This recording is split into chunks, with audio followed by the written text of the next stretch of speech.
Welcome to YouTube channel exam warrior. और काफ़ी लोगों की डिमांड थी कि हम एडवांस मैथ्स कवर करें, तो मैं एडवांस मैथ्स के अंदर इस बात आपको ट्रिग्नोमेट्री के बारे में पढ़ाऊंगा और ट्रिग्नोमेट्री के बेसिक्स के बारे में क्लियर करूंगा आपको, और उसके बाद अपने अच्छे सवालों की तरफ जाएंगे। और ये कोर्स जो डिज़ाइन किया गया है वो सब उन गवर्नमेंट के एग्जाम्स के लिए है जो भी आप प्रिपेयर कर रहे हो, चाहे वो रेलवे की हो, चाहे वो आपके एसएससी की हो, चाहे कोई भी एग्जाम आपका हो। तो शुरू करते हैं चैप्टर को। और कोई भी चीज़ प्लीज़ समझ नहीं है आपको तो कमेंट सेक्शन में आप पूछ सकते हैं। अपना टेलीग्राम चैनल उस पर आप फॉलो करके क्वेश्चंस की प्रैक्टिस के लिए क्वेश्चंस भी वहाँ से ले सकते हैं। तो शुरू करते हैं ट्रिग्नोमेट्री।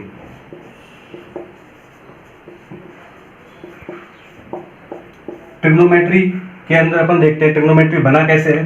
ट्रिग्नो के अंदर होता है ट्राई, ट्राई का मतलब होता है 3, और मेट्री का मतलब होता है आपका मेजरमेंट। तो एक ऐसी ज्योमेट्री, एक ऐसी शेप जिसकी 3 साइड्स हो, तो उसको अपन बोलते हैं ट्रायंगल। ज्योमेट्री में आप पढ़ोगे कि ज्योमेट्री के अंदर आपके अलग अलग टाइप के ट्रायंगल्स होते हैं। तो उनमें एक टाइप होता है आपका राइट एंगल ट्रायंगल।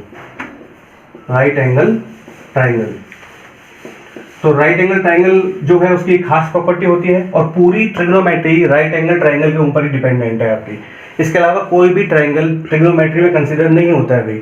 तो राइट एंगल ट्रायंगल के अंदर क्या होता है, राइट एंगल ट्रायंगल के अंदर एक एंगल आपका क्या होता है, 90 डिग्री का होता है, और बाकी रिमेनिंग एंगल डेफिनेटली क्या होंगे, एक्यूट एंगल होंगे आपके। एक्यूट का मतलब न्यून कोण होंगे। अब जो 90 डिग्री के एंगल के सामने वाली जो साइड है उसको अपन बोलते हैं हाइपोटेनियस, ठीक है। इसको हिंदी में बोलते हैं अपन कर्ल। और ये जो थीटा है, इस वाली साइड को जिसपे बेस पे बना हुआ है उसको अपन बोलते हैं बेस या आधार, ओके। और ये जो थीटा के सामने वाली जो साइड होती है उसको अपन बोलते हैं परपेंडिकुलर या लंब, ओके। तो इस पे आपके जो ट्रिग्नोमेट्री के कुछ रेशोज हैं, जैसे आपने रेशोज अर्थमेटिक में पढ़े होंगे कि रेशोज होते हैं आपके, तो ट्रिग्नोमेट्री में इस राइट एंगल ट्रायंगल पे 6 टाइप के आपके रेशोज होते हैं, तो उनके बारे में अपन डिस्कस करेंगे। और वो रेशोज ही पूरी ट्रिग्नोमेट्री में काम में आते हैं। तो वो रेशोज कौन कौन से हैं, तो तरीके हैं उसके आपके पास में कि पहला होता है आपका साइन थीटा। अब एक चीज समझ लो कि यहाँ साइन का कोई मीनिंग नहीं है जब तक थीटा आगे नहीं लगा हो, क्योंकि साइन को स्पेसिफाई करेगा ये थीटा। अगर थीटा चेंज होगा आपका, थीटा का मतलब होता है थीटा की वैल्यू कितनी होगी, 0 से 360 एक क्वाड्रेंट के अंदर। अब क्वाड्रेंट क्या होता है इसको भी समझ लो पहले आराम से। क्वाड्रेंट में क्या होता है कि आपको पता है ये क्वाड्रेंट का सिस्टम होता है। यहाँ होता है आपका 0 डिग्री, यहाँ होता है आपका 90 डिग्री, यहाँ होता है 180, और यहाँ होता है आपका 270। एक क्लॉक साइकिल कंप्लीट होगी तो यहाँ वापस से कितना आएगा, 360। फिर इसमें अपन वापस 98 कर देंगे, कितना आएगा, 270। इस तरीके से आपके क्वाड्रेंट्स रन करते हैं। तो क्या है कि एक क्वाड्रेंट के अंदर हम देखते हैं किसी भी ट्रिग्नोमेट्रिक रेशियो का वैल्यू कैसे कैसे चेंज होता है। तो अभी साइन थीटा की बात कर रहे हैं अपन, तो साइन थीटा के अंदर मैं कोई भी वैल्यू ले सकता हूँ, 0 डिग्री, 1 डिग्री, 2 डिग्री, 3 डिग्री, ठीक है। तो अपन कोई भी वैल्यू ले सकते हैं। लेकिन हमारे एग्जाम्स में कुछ स्पेसिफिक एंगल्स हैं, उन पे जनरली सवाल पूछे जाते हैं, या फिर कोई रैंडम सवाल होता है उसके अंदर आपका वैल्यू काम नहीं करता है, वहाँ कुछ और करना पड़ता है हमको, वो हम देखेंगे सवालों के जरिए। और एक चीज खास बात और थीटा की है कि थीटा का मेजरमेंट 2 तरीके से होता है आपके क्वेश्चंस के अंदर। थीटा का जो मेजरमेंट है वो होता है आपका, एक तो होता है डिग्री में, थीटा का एक मेजरमेंट किसमें होता है, डिग्री में, और एक होता है रेडियन में। थीटा के 2 यूनिट होते हैं, एक तो डिग्री होता है और एक होता है रेडियन, ठीक है।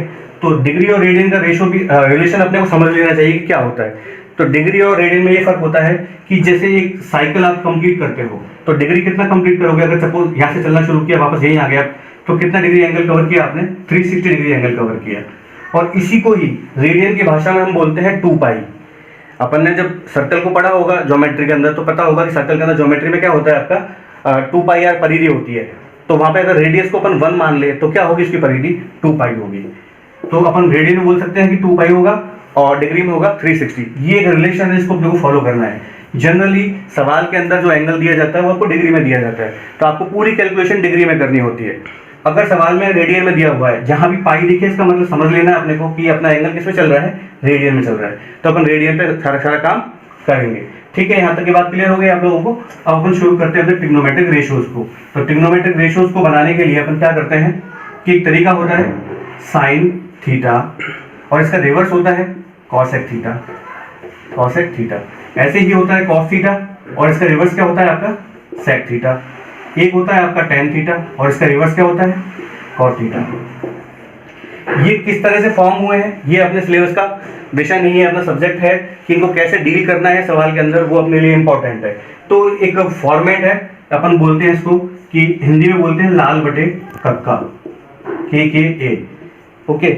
या फिर अपन इंग्लिश की बात करें तो इंग्लिश में बोलते हैं इसको अपन PBP/HHB, ये एक तरीका होता है। इसमें क्या है, जो फर्स्ट टर्म होता है L/K, ये रेशो आ गया भाई। रेशो में यही होता है ना, एक तो न्यूमरेटर होता है, डिनोमिनेटर होता है, तो ये रेशो है। अब यहाँ आप देखोगे कि जो पहला रेशो है ये डिनोट करता है आपके साइन थीटा को। किसको डिनोट करता है? साइन थीटा को। यानी मैं कह सकता हूं कि साइन थीटा आपका क्या आएगा? परपेंडिकुलर अपॉन हाइपोटेनियस, L/K आएगा। ओके। अब ऐसे ही अगला वाला जो रेशो है वो किसको डिनोट करता है? वो करता है आपके कॉस थीटा को। और नेक्स्ट वाला किसको करेगा? नेक्स्ट वाला करेगा टेन थीटा को। समझ में आया आप लोगों को? यानी कॉस थीटा बराबर क्या होगा हमारा? कॉस थीटा बराबर होगा A/K, और टेन थीटा इक्वल टू होगा हमारा, आप देख सकते हो, L/A। अब आप कहोगे सर रिमेनिंग 3 का क्या है? तो मैंने बोला ये इसका रिवर्स है। इसका मीनिंग साइन थीटा जब L/K है तो आपका कॉसेक थीटा क्या होगा? जस्ट उल्टा हो जाएगा, यानी क्या हो जाएगा? K/L। और सेक थीटा क्या हो जाएगा आपका? सिंपली यहां से उल्टा हो जाएगा तो K/A हो जाएगा। और कॉट थीटा क्या होगा? इसका उल्टा यानी A/L। अब यहां से एक बहुत खास बात निकल के आने वाली है जो आपको समझने लायक है कि देखो, आपको पता है कि राइट एंगल ट्राइंगल के अंदर सबसे बड़ी साइड जो होती है उसका हाइपोटेनियस होता है।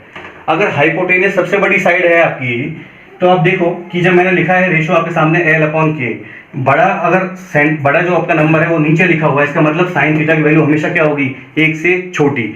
मैक्सिमम क्या हो सकता है कि L/K की वैल्यू मैक्सिमम क्या हो सकती है? 1 हो सकती है। लेकिन वही कॉसेक थीटा को देखो आप, कॉसेक में K क्या आ रहा है? ऊपर आ रहा है। इसका मतलब कॉसेक थीटा की जो रेंज होगी वो 1 से ऊपर होगी। हालांकि इस चीज को अपन डिस्कस करेंगे और आगे, बट मैं यहाँ कॉन्सेप्ट आया तो आपको समझा रहा हूँ इस चीज के लिए कि यहाँ पे आपका किस तरह से वर्क होगा। ठीक है, अब आगे अपन चलते हैं अगले टॉपिक की ओर। तो फिलहाल के लिए इतना ही, और नेक्स्ट ये इंट्रोडक्शन पार्ट है, इसके बाद अपन रन करेंगे। अगर इस वीडियो से रिलेटेड कोई भी क्वेरी हो तो प्लीज कमेंट करना, और आज के लिए इतना ही। Thank you.